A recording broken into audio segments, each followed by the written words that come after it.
Every business should have a realistic working business plan. It is essential when you are starting up a business and is also a living document that will need updating and changing as your business expands. In planning and reviewing your business plan, it will force you to think carefully through all the issues and problems associated with starting and developing the business. A business plan is a written document that describes the business, its objectives, its strategies, the market that it is in, and its financial forecasts. It has many functions, from securing external funding to measuring success within your business. Your business plan is a statement of intent. It should provide details of how you are going to develop your business, when you are going to do it, who's going to play a part, and how you will manage the money. Let's now look at the separate elements that a business plan might contain. First, the executive summary. It is often the most important part of your business plan. It is the first part to be read, although as a summary, it makes sense to write it last. It should be positioned at the front of your document, be no more than 3 pages long. It provides an overview of the business and contains a synopsis of the key points of your entire plan. So include highlights from each section of the rest of the document. What, how, why, where must be summarised. Next is the business description segment. Who you are, what you plan to sell or offer, why and to whom. It sets out your vision for the business. You should include the name of your business and the history of the company. For example, if you acquired the business, who owned it originally and what did they achieve? Indicate your current legal structure. Does this need to change, now or in the future? Remember, we covered different forms of horticultural businesses in Module 1. In Module 4, we provided detail on legal forms, sole proprietorship, partnerships, and companies. Your business plan should provide a background to your particular industry, the type of business and the sector you're in. Essentially, the key features of your industry. In Module 1, we introduced you to the Australian horticultural industry. Module 6 also provides some further information on horticultural exports. Clearly, you should have a good knowledge of your industry sector.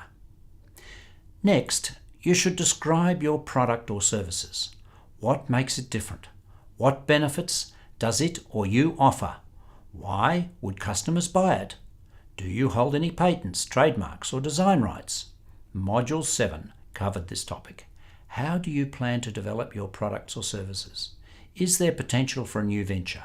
Revisit Module 7 for some inspiration on innovation and entrepreneurship if needed. The unique or distinctive features of the venture should be spelled out. Also, state when you started or intend to start trading and the progress you've made to date. The next step of sections focus on the details within your specific plan. Remember, this is a living document and should be flexible enough to cope with rapidly changing circumstances. To cope with this, it is sometimes advisable to have a 1, 5, and 10-year plan. Marketing. Who is your target market? What is your customer base and who are your competitors? Production. Think about land and available labour. What other resources, like water and fertiliser, might you need? Management. Who are the key people involved? From management down to day-to-day operations. Do not forget about the supporting roles in HR, finance, and marketing. Risks will need to be identified. What could go wrong? How will these be managed? Then comes the financial section. Translate everything you've said in the previous sections into numbers. Your financial statements. Is investment required? If yes, an investment plan will be needed as well. We will review all of these in your remaining clips this week and next. Make sure you also include a schedule of activities. What milestones need to be completed by when? Here's an example of a Gantt chart for production from a polytunnel. A similar tool can be used for any aspect of your plan, the marketing and management sections, for example. One Gantt chart can cover everything if needed, and detail can be added on each element as needed to indicate, for example, key outputs that need to be produced. Another tool is critical path analysis, which can be used to indicate relationships between events. Here we have fruit picking. Soft fruit ideally needs to be picked, packed and distributed within 2 days. Orchard fruit is less time-bound. Apples can be picked and packed and then sold relatively quickly, or picked and stored for later packing, distribution and sale. And finally, don't forget to draw some conclusions and make recommendations. These may include options and alternative strategies to cover changes in circumstances, but your plan should recommend one main course of action and why. The details of a business plan may vary, but generally they share several characteristics which are summarised as follows. Include an executive summary. Describe your industry and your place within it. Provide a description of your business and background to how you got there. Demonstrate a clear and compelling vision. Give detailed information about the target market and your marketing strategy. Describe how you are going to improve production efficiency and sustainability.